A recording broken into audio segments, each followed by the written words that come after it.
bisita nga ako ngayon kaya nilabas ko yung green na pitchel ko. O diba? Di lulugo-lugo kayo ngayon. Ako pa talaga hinamon nyo ng inom, hustler to. Unti-unti na nga silang nawala, nagsitulog na pala. Medyo napapabayaan ko na nga yung sarili ko kaya nagyaya ako ng inuman. Kahit patanghaling tapat hindi magpapatinag. Grabe nga yung pawis ko, parang pabaktol na yung amoy ko. Ringat nauna pa yung tatay kong pumunta dito para humimas ng mga manok. Bawal pang sumabak sa exam yan at mga 6 months pa lang yan. Pag 8 months na sila pwede nang itinola. Diba? Kawali ko lang ang tatalo sa kanila.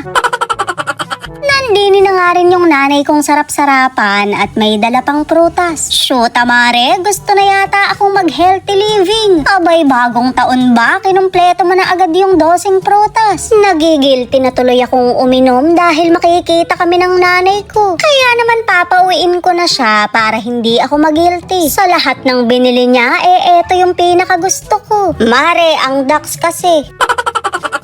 Nilabas ko na nga yung pitchel ko dahil papunta na yung mga bisita ko. Saan ko naman dalahin tong pinyang to? Hindi pwedeng ipulutan to dahil baka magpururot kami. Baka pagkayari naming mag-inuman, magbanding kami sa CR kinabukasan. Tamo, may Charmaine pa kami.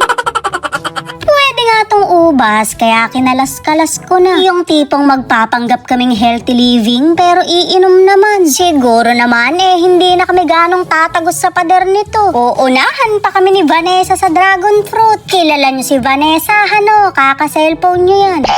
Nandito na nga yung mga lalasyingin ko, kaya ihanda nila yung mga katawan nila. Matagal pa akong nabakante sa lagay na to, kaya plus na nila yun. Takang-taka nga sila sa pulutan namin dahil bakit daw may Charmaine. Tatay, hindi ka na pwedeng uminom, nagme-maintenance ka na. Gulay-gulay ka na lang, ring at pinagpitas ka na ng asawa mong aswang. Mare, parang kailan lang sinusundo pa namin si tatay sa inuman. Pero ngayon, kaming mga anak niya na yung nagiinuman. Wala man siyang maipapamanang ari-arian sa amin, naipamana niya naman yung pagiging manginginom niya. Next naman, Mare, yung pagme-maintenance niya. Kung hindi naman kayo tumatagay, wag nyo nang subukan. Masarap mabuhay ng kumpleto ang atay, kaya wag nyo nang aralin. Well, 2 beses lang naman kami uminom sa isang taon, kaya pagbigyan nyo na. Pagka may okasyon lang at pagka walang okasyon. Ninakaw ko nga yung butong pakwa ng sugar daddy ko, tsaka yung chocolate ng bebe ko. Mare, hindi na namin kayang magpanggap sa prutas-prutas. Ring at vinidyohan ko para may ituturo akong salarin kapag hinanap ng may-ari. Loko, kayo mastermind.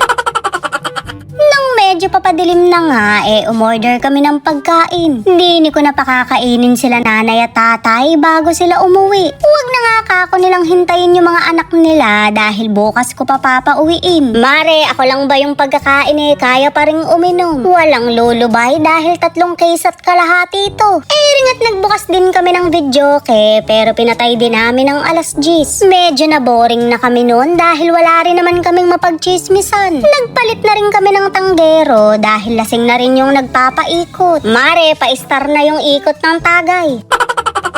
Sa sobrang pagka-boring nila, nakipagbugukan sila online. Tawang-tawa nga ako, pero sa next video ko na lang yan. Basta ang daming ganap hanggang sa nawala na lang sila isa-isa. Ang paalam nga'y magsisiihi lang, pero natutulog na pala. Wala pala kayo tinatalo pa rin kayo ng 30. Kabod na lang naging sleeping beauty yung isa, samantalang yung isa nagpapakain ng manok. Sabi nga ng kapatid ko, makiramdam naman daw ako. Lubay-lubayan na raw namin dahil dadalawa na lang kami. Wag kang bugok, may laman pa yung pitchel.